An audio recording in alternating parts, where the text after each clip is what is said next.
Hey! Hello everybody, it's Mike Vonbeardingham here. Apologies for the fact that Facebook isn't working for some reason, so we are just streaming to YouTube and Twitch. So, what a Right, can you post a link? Can you post a link to YouTube on Facebook? I can. Just let me find where I actually find the link. If people will just go to, I think it's youtube.com/Vonbeardingham. It should be there. Let me do a link. I can do it. Let's not fight, darling. Why not? Oh, that's true. Be good viewing.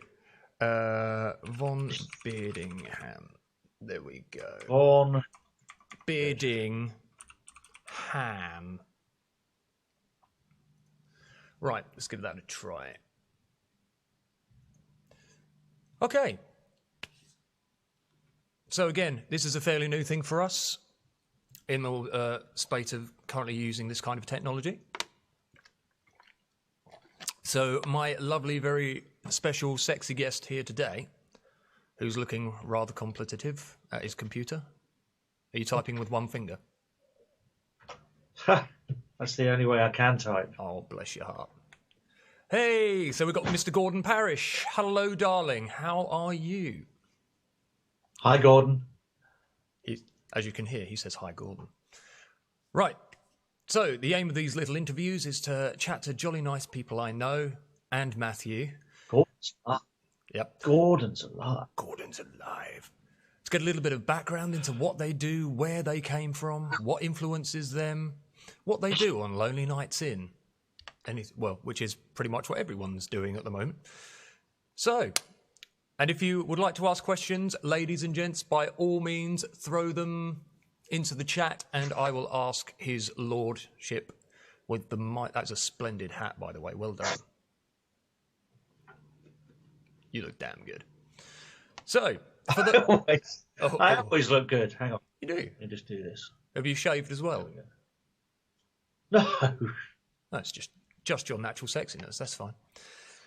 Right, so, for those who don't know you, Mr. Matthew Speed, please give a little background of who you are and what you do. I'm a bummer from Essex who plays guitar. The end. Right, thanks for joining us, Matt. That was really good and informative. I am I'm the guitarist in Rekovered band. Do do do do do. You've got a guitar. You can actually. Okay, yeah. I let my guitar speak for me. For those of you who've never seen Bad News, check them out. I've got to warn you that Mike and I talk in references and private jokes that I have to remember that people don't know. So forgive me. So basically, I've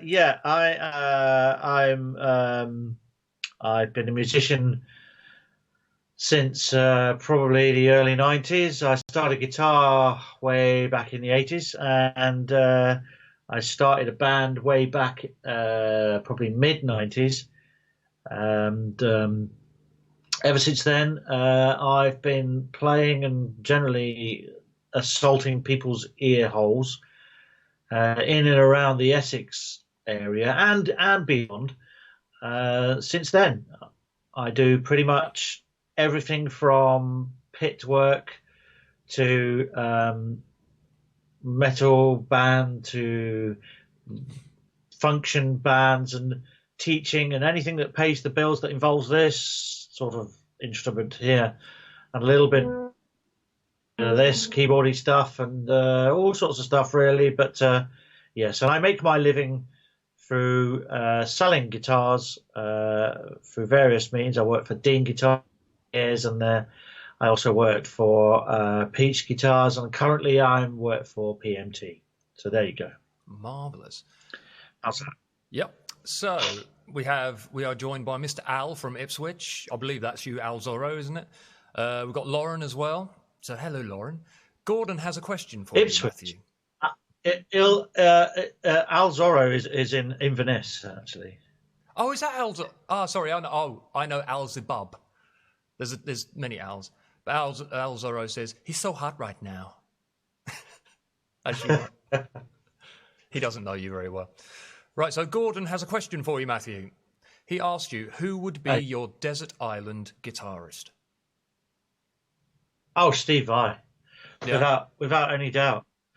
Steve was the reason that I picked up the guitar. You can see I have the pink one over there, and I have another green one which is hanging up over there, which I don't know if you can see that over there.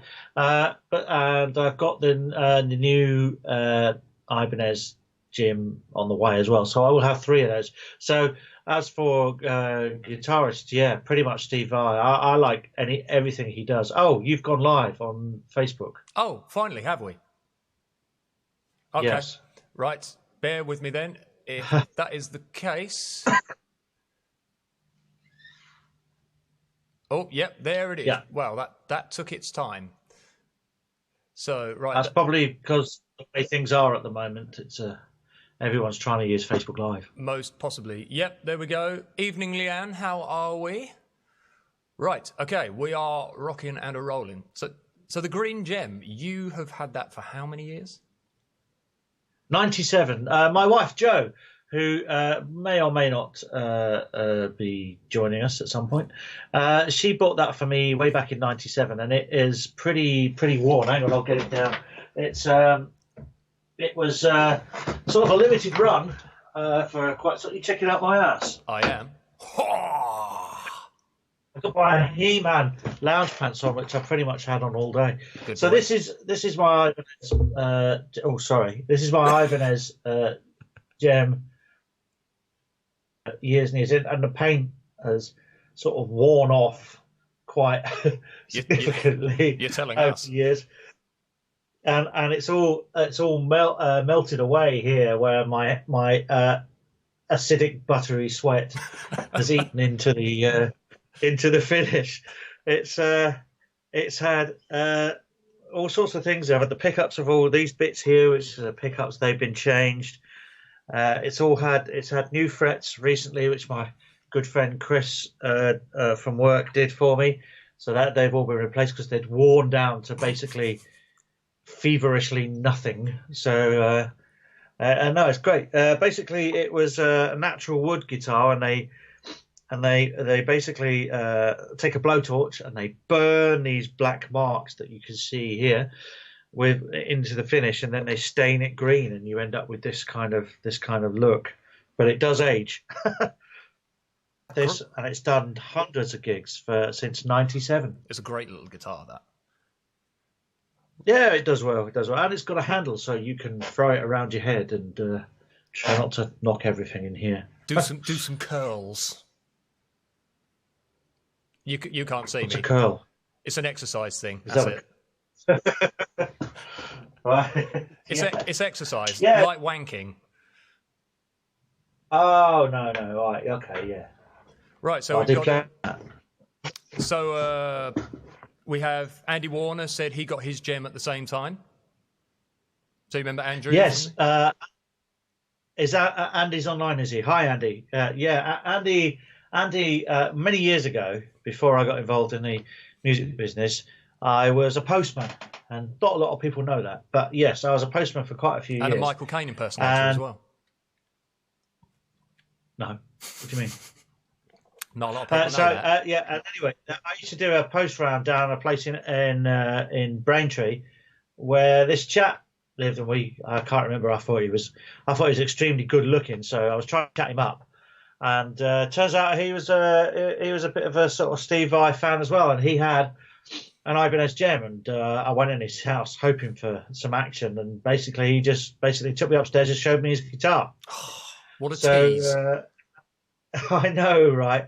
And he's had the same guitar ever since, and I believe the same strings from when I saw him probably a few weeks ago when we did the your special open jam night thing that we did. His strings are older than my pants, and that's saying something. And he brought his guitar, which is exactly the same when I last saw it, completely with the same strings. So, yeah, Andy, change your bloody strings. Right, so we've got another question, this time from your beloved brother. What is the most memorable moment on stage? I think I know what this might be. Does it involve a black eye? I don't. I was thinking about that. Yeah, that my brother is a complete cheese hammer. So one that can that is commenting, can you please remind him that he is a cheese hammer? Alan, you're a cheese hammer. If you can just type that in there, just to remind him, cheese hammer. Got it? Type it. It's like sledgehammer, but Most with memorable more cheese. Yes, with more cheese. So yeah, it was at a gig at the Bull in Colchester, which I'm sure many guitarists have played in there. But it's always a very, very busy night, and the punters tend to come right up to the very front of the band. And I remember I was playing away and throwing a few shapes and shredding out and generally melting a few faces when somebody kicked my stand and the mic went straight into my, and the thing is, I didn't see it coming. All I saw was the white flash, and you didn't see it coming, but we all felt it. It made a hell of a sound. You can imagine, because it was through 1800K of PA. So and it just hit me in the face and gave me a horrendous black eye for about a week or so. I saw stars, and it wasn't us that night. Was it the? That was one of the most memorable times on stage. The other one that I think that was a really good positive one was when we played. We haven't had many. No, when we played Bloodstock recently, and we did Bow Rap, and everyone was singing along to that. That was such is the power of that song. It was such an awesome night.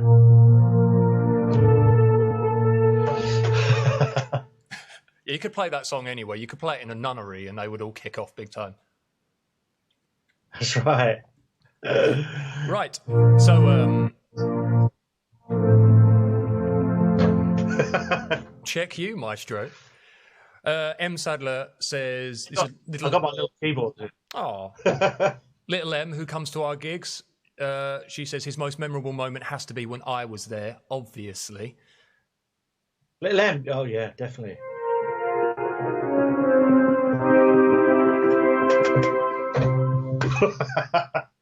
Can't you put some kind of nice bossa nova beat on?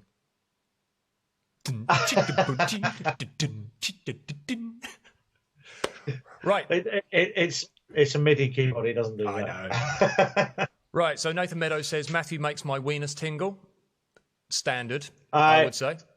I do more than that. Nathan is the drummer from PMT, all by himself. I know. I tell you, he works with a fine young chap called Jack up in the drum department. And if you're ever in Romford, once this stupidness is all finished, come and see Nathan. He is. I make his penis tingle because he makes me fondle it. At least 3 times a week. The 3 times a week I see him, because he is mostly off work, because we call him Nathaniel Leave, because he's rarely at work. And he'll love me for saying that, but I'm going to say it anyway. Aww. Screw you, buddy. Right. And I mean that with love. Right, let's get down to the nitty-gritty, Matthew. Let's do some interviewing and shit. So, you said Steve Vai inspired you to pick up guitar. But what was the first things you tried to play on a guitar? Oh. I can remember that. Let's see if I can make this work. Yeah, so... hang on. So, can you hear this? I can. We can. Everybody can. How's this? How's that? Yeah, it might... The first thing... It's breaking up slightly, but it's good enough. Okay, so back in the day, before Mr. Vai, I was at a boarding school, and... was that its name? I was at a boarding school, and no.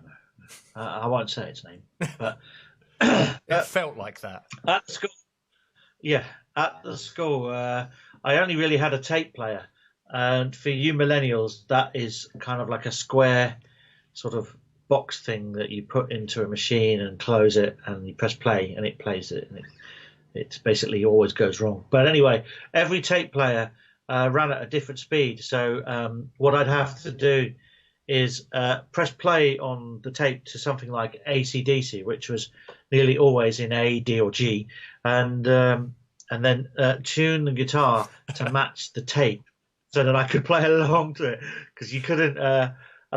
Sometimes strings were scarce as well. I really only had 4 strings, so or when they used to break, I used to tie them up here when they're not. This sounds like one of those This sounds like one of those stories where you used to sell your bum down at the docks just to be able to buy a new string. But as a result, what I used to do is play lots of AC/DC, and I remember playing, that stuff.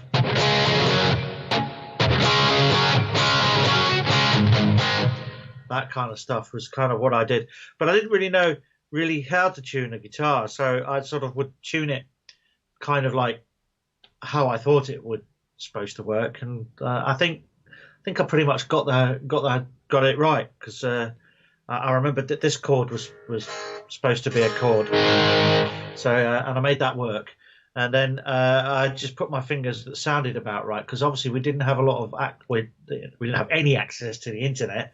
And we certainly didn't. I didn't have any tablature or anything as obscure as that. So you just literally had to make it up.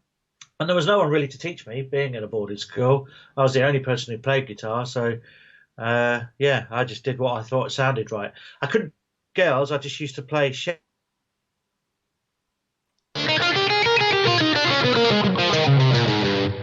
which doesn't sound like anything at all. But and that's why I learned to play so fast, because I really learned quickly that if you play really fast, no one notices the wrong notes. So I would literally just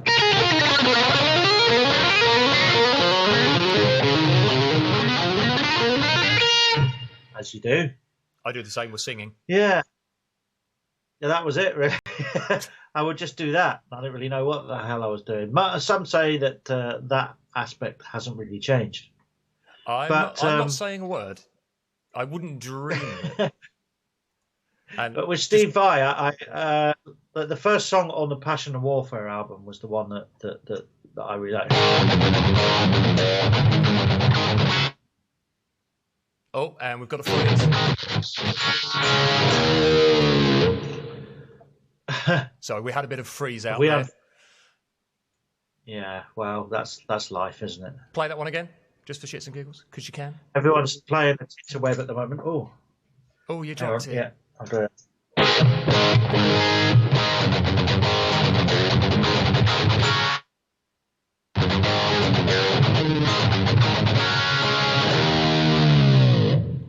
Like that, really.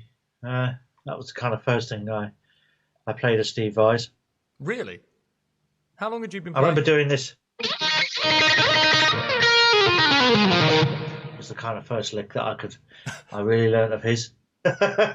Gordon has asked. Wasn't really a lick. By the way, Gordon congratulates you on having a fantastic tone. I think he's actually talking about your sexy body. He asks, is that a Lone Star?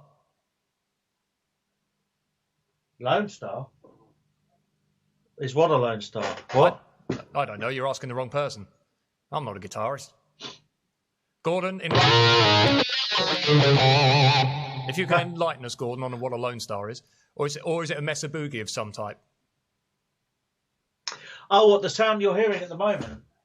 No, it's a Blue Guitar Amp 1 little mini. I can't really lift it up. It's a little square little amp that's plugged straight into the into my computer.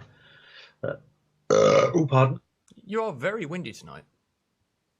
I know. Well, I just had my tea, and I'm drinking a can of Coke. It's basically it's a little valve amp that you don't have to plug a speaker into, that goes straight into the desk, rather than a Helix or something which is inherently digital.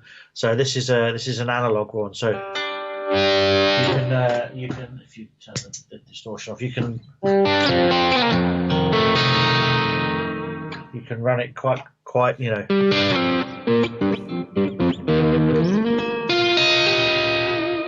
you can run it sort of cleans up like a proper valve amp. So, but also you can drive it like this.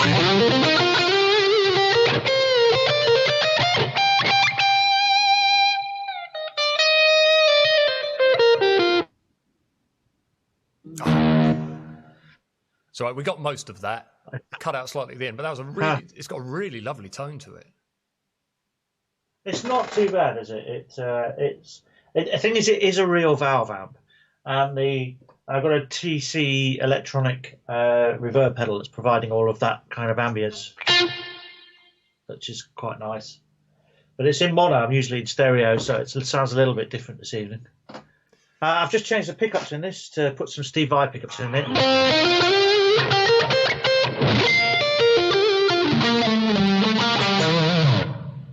Sounds pretty nice. It does sound sexy. So, and green. You have a thing for green, don't you? I do like a green guitar, yeah. So what was it? You said your first solo. You told me your first solo was "Talk Dirty to Me." Oh yeah, no, that was my first Steve Vai solo. My first solo. Hang on.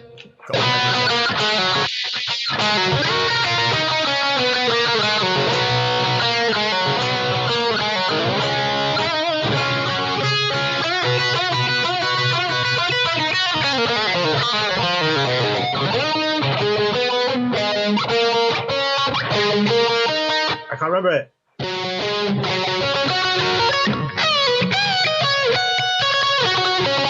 Something like that, anyway. So I'm gathering by when you say it was the first solo you learned, you haven't played it since. Only a couple of times, and usually only in Ipswich. That is very true. So you did. Was Rekovered your first band? Guilty pleasure? Oh, you got guilty pleasure is Poison. Poison is a cheesy, wonderful slice of 80s hair metal. I don't know if you've seen it. Have you seen I think it was one of their last gigs where they fired CC DeVille because he was so off his face. That's the famous. Sorry, my chair makes a bit of a squeaky noise. That was actually MTV. That was it. Awards. And they played so bad, and he was literally as high as you like. And they fired him, and they got in one of Mr. Parrish's favourite guitarists, Richie Kotzen, to play for him for a little while.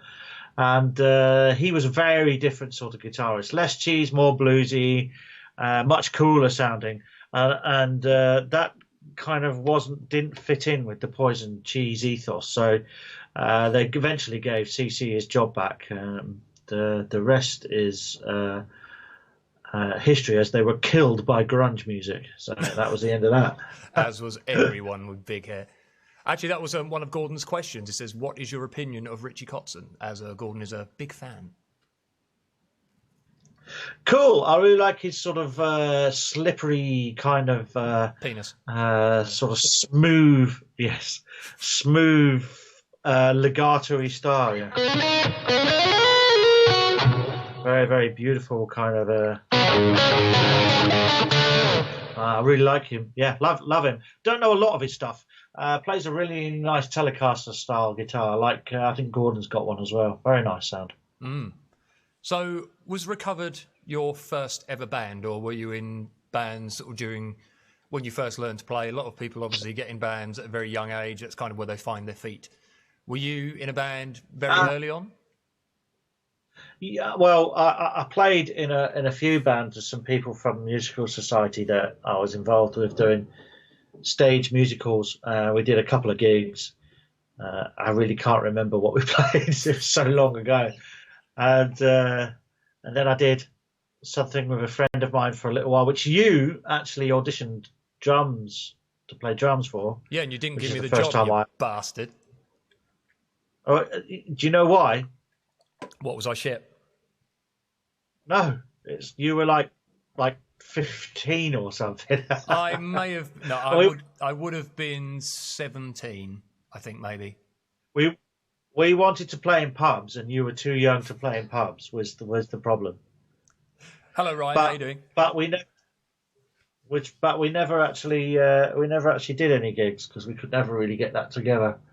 I believe that the people involved are still trying to put together a band to this day. It was quite funny that the sort of they were doing songs like I remember doing "Material Girl" by Madonna, and things along those lines. I'll tell you what we did do though, which is kind of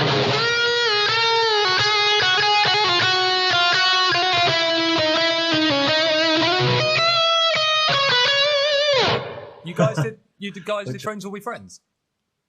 Yeah, we did. Yeah. I really wanted to do that. Yeah, it's a great song. So it only took you 20 or so years to actually do it in a band then? That's right. Yeah, that's why I was keen to do it. Better late than never. But Rekovered was my first band that actually went out and did gigs and earned some money, yeah. Way back in the late 90s. Yeah, I reckon about the same time as I got the gem, about 97. And what was the coincidence? I think not. So what was the original lineup of Rekovered? Because there's been a few, hasn't there? Oh yeah, the first incarnation was me, Pete, the beautiful Dave Lawrence. Oh, what a guy! And which people who saw your 20 years in music thing the other day would have seen us. And Steve. Actually, before that, there was a guy called Geordie Steve who did about half a dozen gigs and then sodded off to Tenerife. And then Pete joined after that. And we were together for years as a little unit, playing all the pubs and clubs and social events and things, working men's clubs. And then we, back in, and then Steve was a fellow postie, but decided that we were gigging a little too much in Rekovered, so he left to pursue a career as a call girl and is that hair? what do you call it? Dancing on poles and things like that. I think he was well into that at the time. So he went off to do pole dancing, that kind of thing. And we got yourself in, and then you did audition, didn't you? You did audition. That's right. Shall we tell back in the day? Okay, ladies and gentlemen, I'm going to regale you of the story of the audition, which was the most cunty thing you could do to a singer, basically. You just said the C word on Facebook. Oh, well. Hello, Kenny. How are you doing, dear boy? Right, so I met Matt in a guitar shop, Peach's Guitar, down at Blake End Craft Centre. And we got talking. He said he was looking for a singer. I said, well, I do a bit of singing. So I went round his house, sort of jammed out a few tunes, all was looking good. I said, can you come to an audition? But what they didn't tell, I can't remember if you told me or not, actually, but there was another singer that the bass player, Pete, wanted to audition as well. So we had two singers auditioning for the same job on the same night, basically singing off against each other. And it was just the most awkward, arseholey thing a band could do to a couple of singers. And nothing's changed. You bastard. No, not really. Not really, no. Well, I got you round to sort of give you some pre-ideas because being a mate in that, I definitely wanted you to be in the band. But we did have another singer who was not brilliant, and so we let him go. He had the range to take the band in a different direction, so that was a no-brainer, really. We were really pleased to have you on board, and we soon learned our lesson, though, and now we just hate you. Yeah, I am the itch you cannot scratch. Believe me, I've tried. I am the tickly arsehole when you've got a broken arm. And you make my finger smell.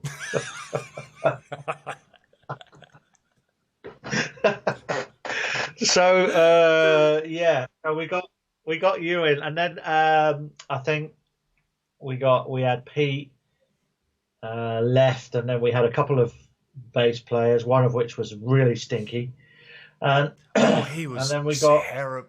Right, ladies and gentlemen, I don't know if you've experienced this. Maybe you can sort of enlighten us on the subject. Do people who smoke a lot of weed sweat really horrific, stinky sweat? Because they do we've herbal sweat.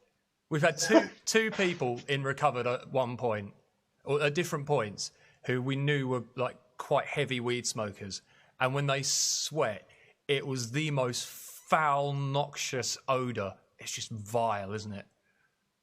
Blech. Oh yeah, I remember coming around your house, and and we were teaching him the songs, and I was a bit late, and you guys had been there for a bit, and I came in through the front door. I said, the first thing out of my mouth was, "What is that smell?"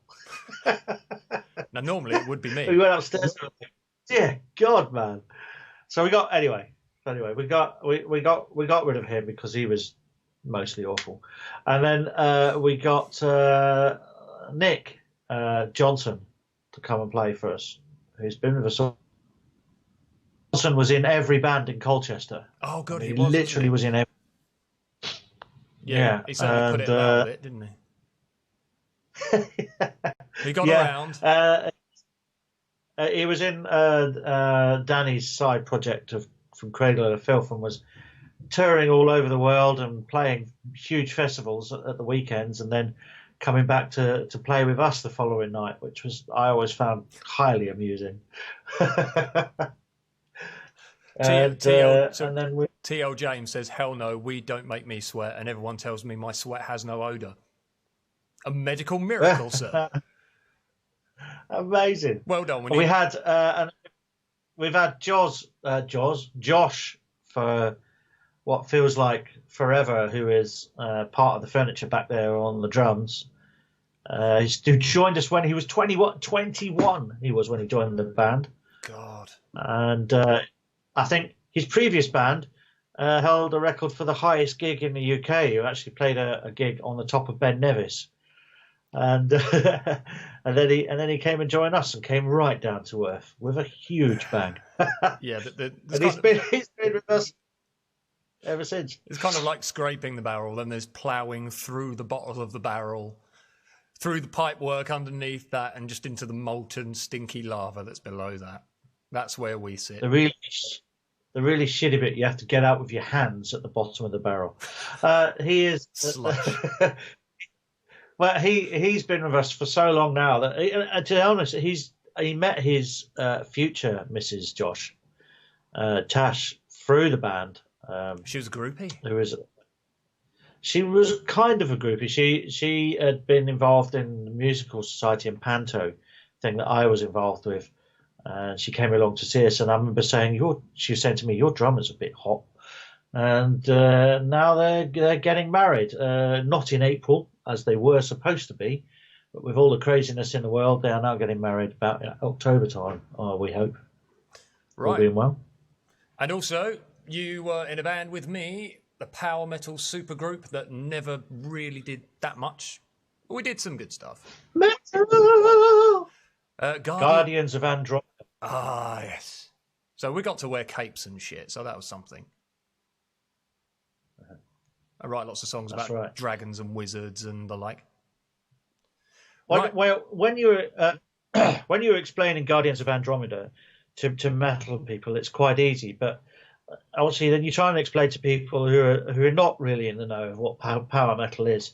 So I used to describe it as a kind of cross between Iron Maiden, Lord of the Rings, and He-Man, Masters of the Universe, and that kind of sort of painted an accurate picture of what that was all about.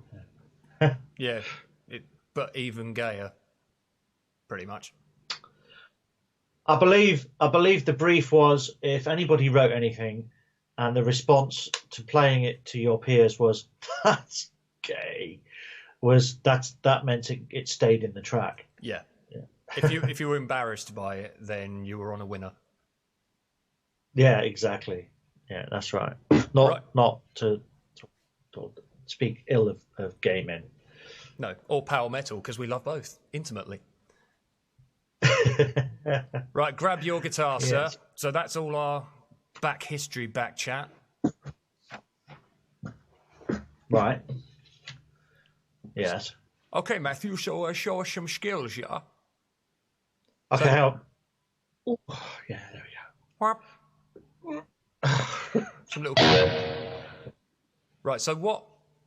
Every guitarist has their kind of... and so like, every drummer, every musician will have their particular go-to licks or particular runs. What are your absolute favourite that you would say define your playing? There is a scale called... Did you get that?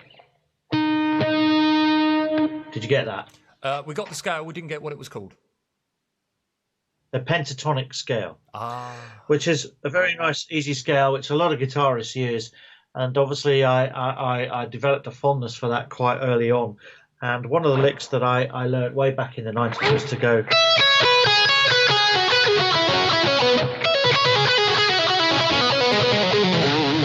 which was kind of always one I always use, and variations thereof.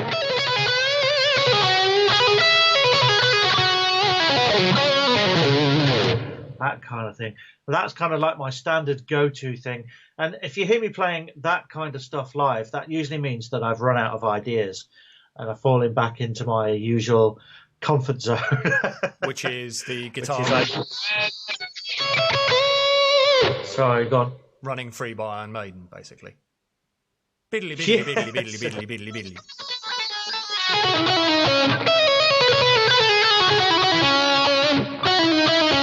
That's it.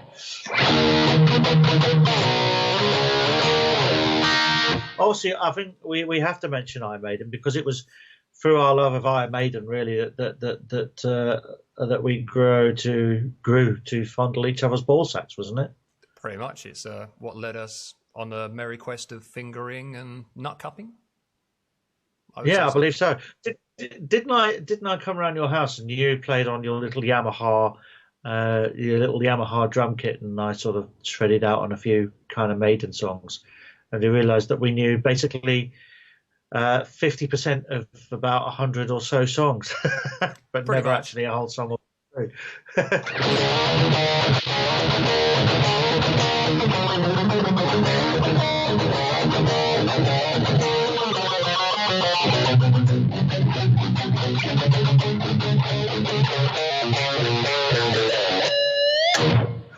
Nice.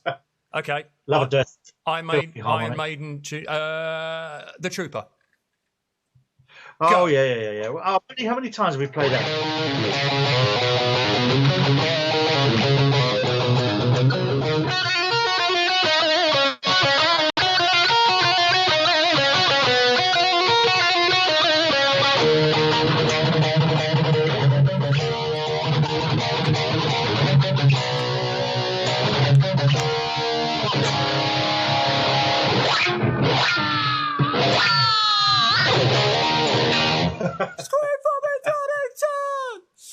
Right, what about Wicker Man?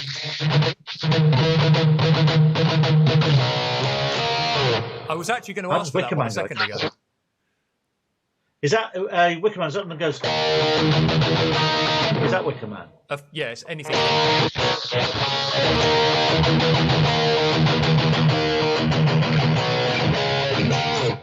don't actually know that one. Yeah, we do know a lot of Maiden. That was a 90s one, so it would have been before that. That was when Bruce came back. Yeah, that's right. Ah, there it is.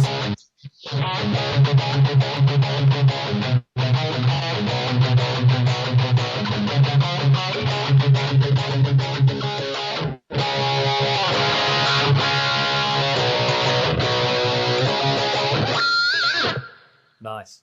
Yeah. Okay. all that kind of stuff. So we have the running. That's not fair, Mike. I was looking forward to seeing Maiden at Donington in June. Yeah, I think unfortunately a lot of people were looking forward to seeing many people, and no one's going to get to see anything. So unfortunately, guys, you are stuck with this shit. You'll have to make do with that instead. Sorry. Yeah. But so we have the Slaps, Iron Maiden lots. biddly. What else? What else makes Matthew stand out as Matthew? Well, I think you know, don't you? We have a particular fondness for a particular band, do we not? Maybe. I wonder who it could be. Which might be. Oh, hello. Are you wearing pants? Sorry about that. They're wearing He-Man pants. He-Man lounge pants. Yeah, I just want. Have you actually got underwear? Because it looked like there was something wiggling around in there. Well, it does tend to show quite clearly. So yeah, we have a fondness for a band which is typified by somewhat similar to this one, which I always wanted to do, to play stuff, but is actually traditionally quite difficult to play. And whether this is in tune or not, I don't know. Just give me 1 second there, ladies and gentlemen. So Talk amongst yourselves. That is Gordon's, Mr. Parrish's Desert Island guitarist, Brian May.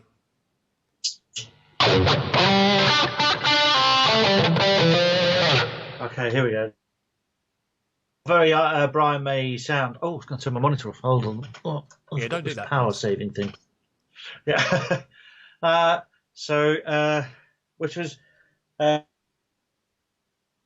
difficult guitar to use because it has all these switches here, and it's a odd shape and a funny scale length, which is the distance from here to here, which makes the whole thing very difficult to play, as Gordon will tell you. But it does have a very specific sound.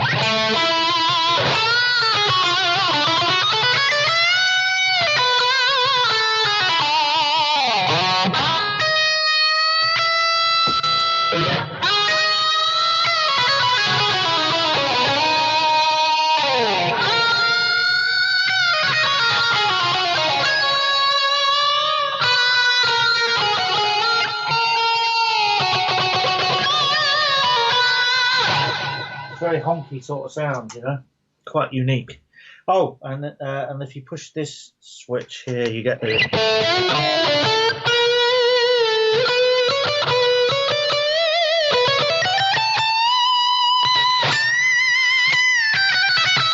Oh, there it is.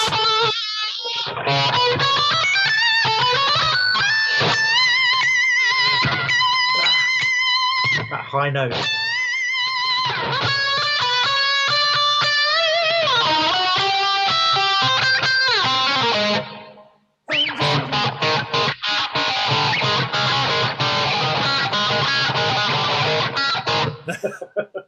So, when you just did the solo from These Are the Days of Our Lives, what is the thing that happens when me and you listen to that song?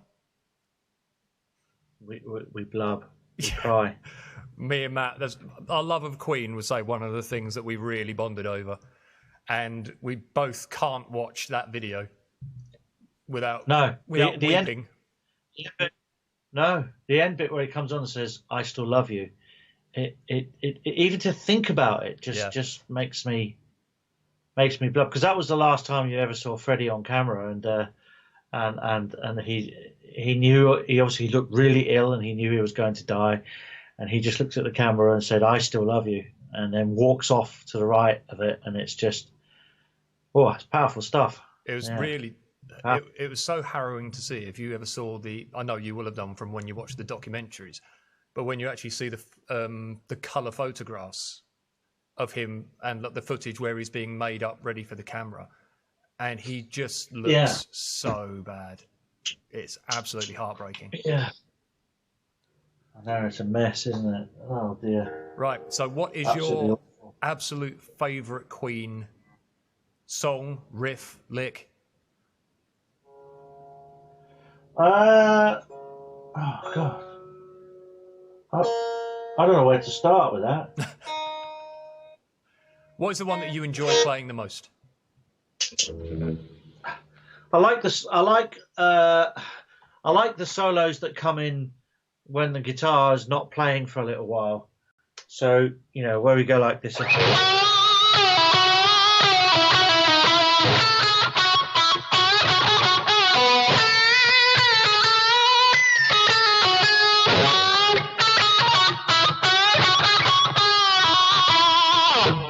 That kind of sort of thing, which I really like when that comes in, because it makes a bigger impact. Yeah. Obviously, Bo Rap goes without saying. I love Radio Gaga. I don't know. There's so many, but I do. I mean, I like albums. Day at the Races and Night at the Opera are the two greatest albums I think ever recorded.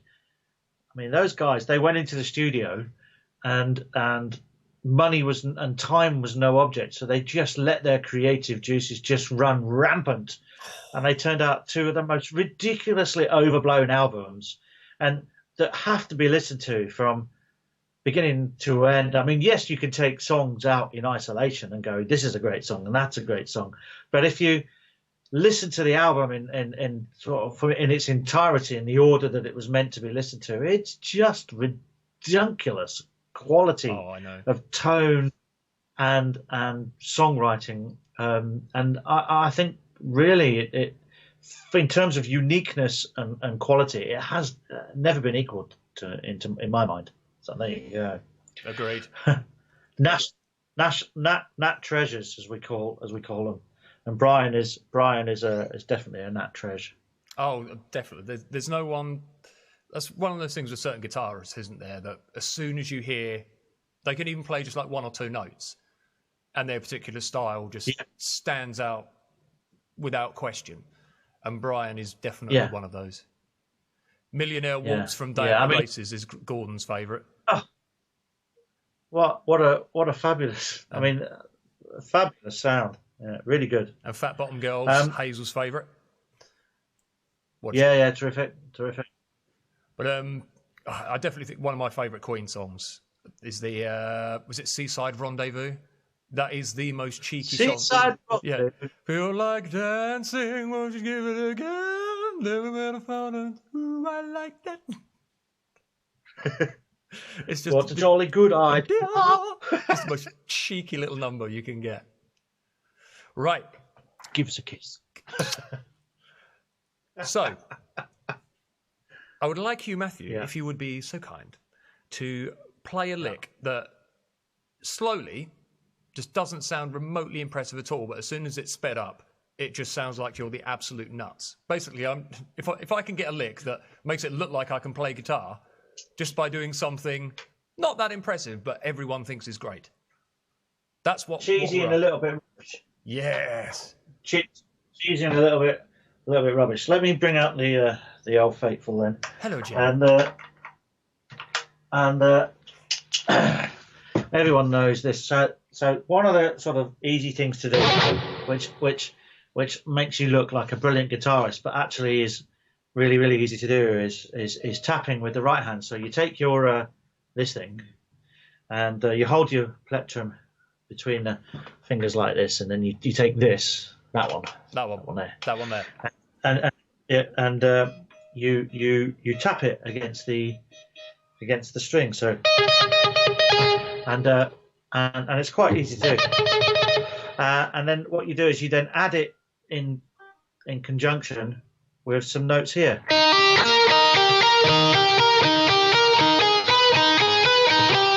And then if you add the extra note in,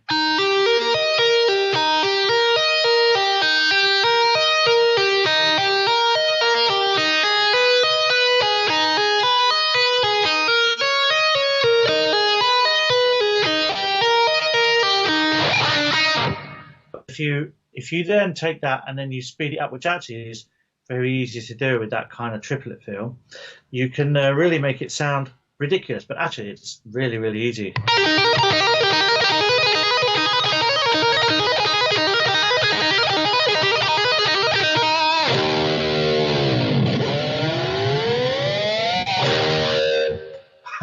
And I I can actually vouch for this because I can't play lead guitar for shit, but I can do that. You can do this one.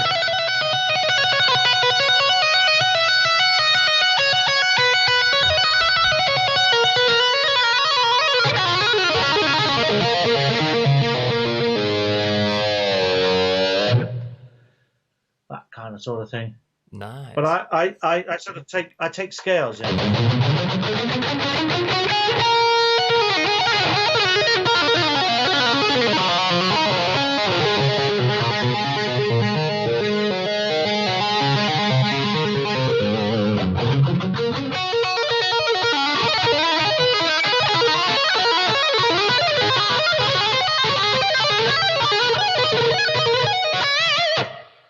Kind of thing. Do you feel better? Feel better for that?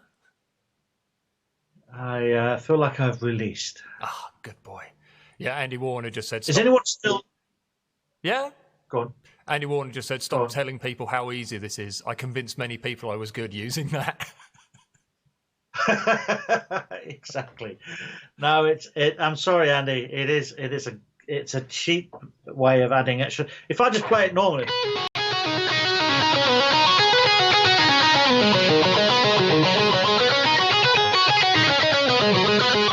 Which is kind of okay, you know, but then you cheat by using your right hand like that, for example. All right. Which is what adding extra notes in for the sake of adding extra notes. It's not exactly musical. Oh, who gives a shit? Exactly. The space. Not me. Come on.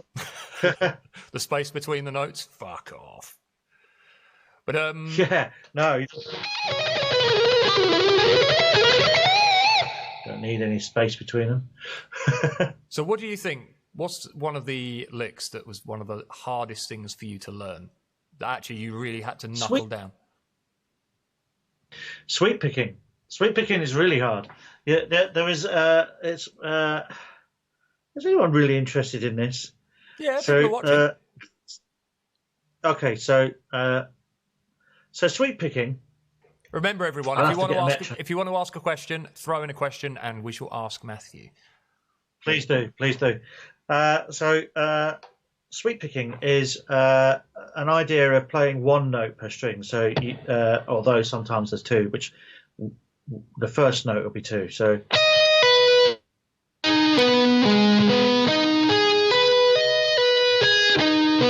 So there's one note per string here, and then what you do is you sweep the plectrum across the strings. So you go down, and then you come up the other way, and you have to. It sounds really impressive, but the first thing you got to do is get the metronome going like that. Can you hear that? Yep.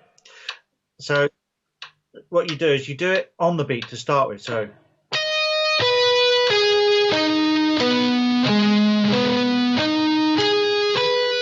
And what you're trying to do is you're trying to get your fingers to remember the pattern. Develop that muscle memory.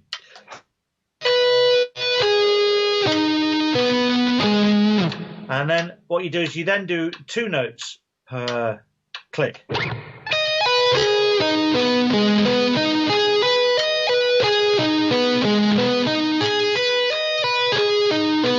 And you do that over and over again for hour after hour after hour after hour after hour after hour after hour until you get that nice and clean. And then you try and get more notes into there. So I shall try this now. Probably go horrendously wrong.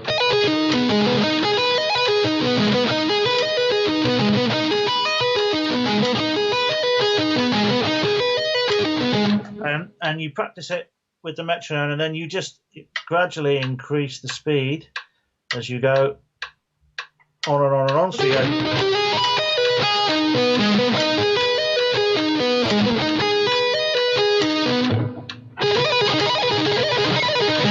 like that until eventually you get it up.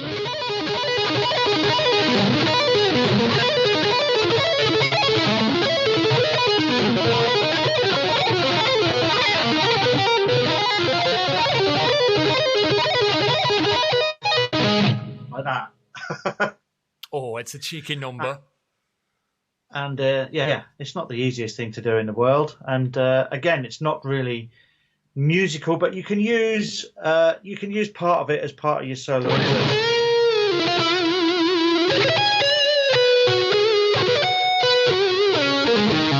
Like that. Nice. Which I always like. Or like That's really Malmsteen, isn't it? that is Malmsteen, yeah.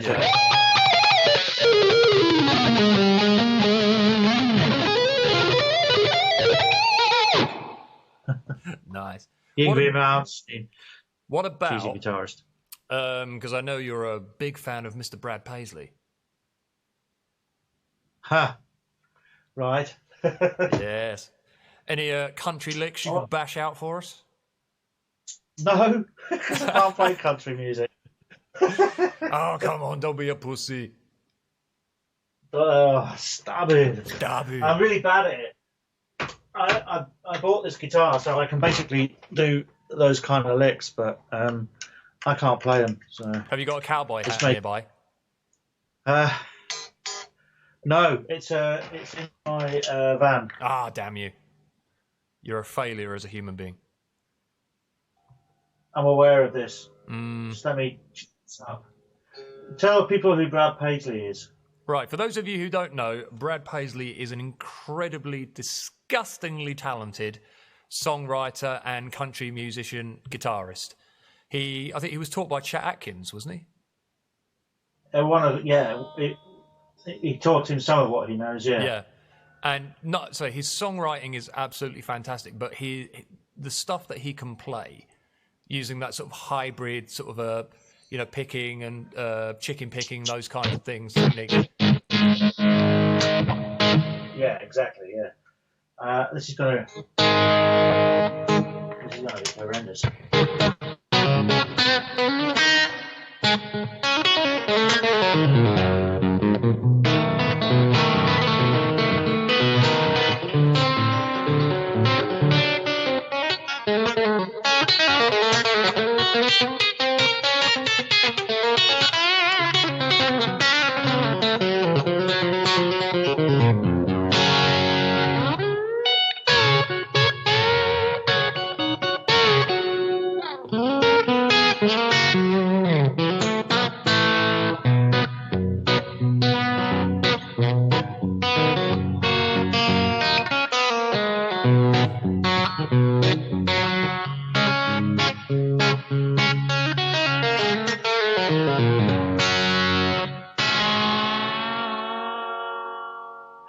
God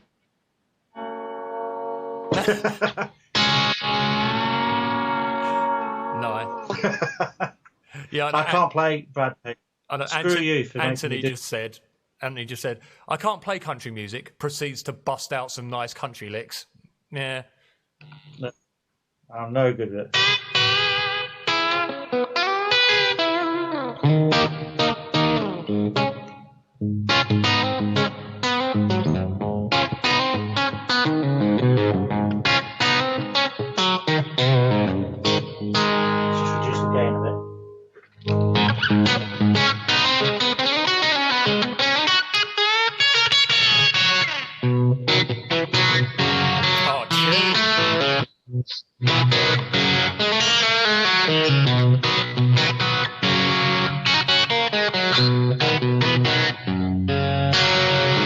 Someday I'm gonna be famous, like a town well.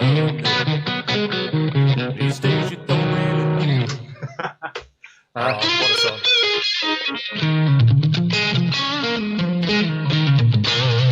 That's got a great sound. Oh, that's lovely.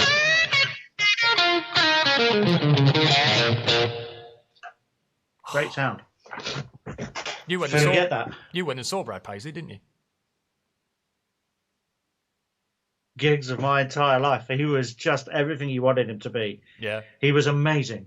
He was such a conversational and entertainer, and changed all the lyrics of his songs in the name of comedy, and was amazing. Oh. Not quite as blatty and loud as you normally are. No. No. Bit squeaky. Was absorbed somewhat by the chair. Right, we are nearly at the end of our time. Wow. Yes. Doesn't time fly when you're fucking about? Yeah, when you're talking absolute arse. Indeed. So, is there any other questions? Any other questions at all? Any questions anyone wants to get in last minute before me and Matt depart for the evening? So this was the first sort of attempt of a little interview type jobby. So I like to keep them just informal and just fun and a bit of a giggle, really. So that's the general idea. Ask something as ridiculous as you possibly can. Yeah. Please. Come on, people. Yeah. The most outlandish questions you can think of.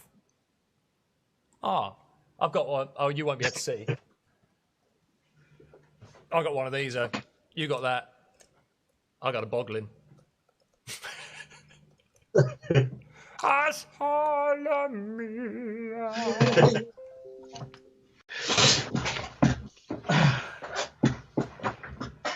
Right, there's a few questions come up. Why don't you fuck off? Get a life. What are you doing wearing that face?